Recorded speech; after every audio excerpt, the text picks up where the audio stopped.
filmitalgute juures hoolitsen mina selle eest, et see süsteem, kuidas moodi terve Eesti saaks korraga stsenaariumit kirjutada, et see oleks võimalik.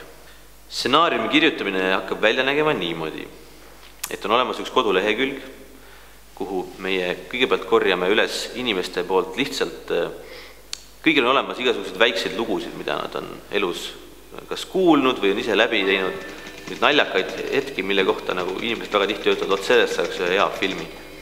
Meie põhimõtteliselt nüüd alustame sellega, et me kogume inimestelt neid väikseid lugusid.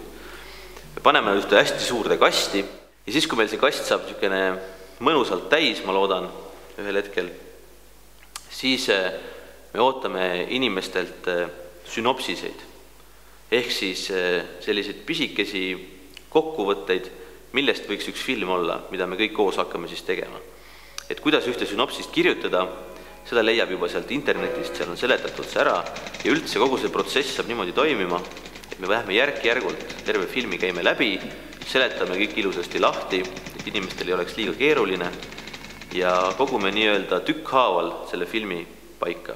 Meil on abiks ka professionaalsed stsenaristid, kes oskavad neid ilusaid, vahvaid lugusid ja pisikesi ideesid õigetesse kohtadesse panna, neid siluda niimoodi, et nad läheks ülejäänud loo kokku ja niimoodi see värk põhimõtteliselt käib. Film, film, film, film, film, film, film, film, film, film.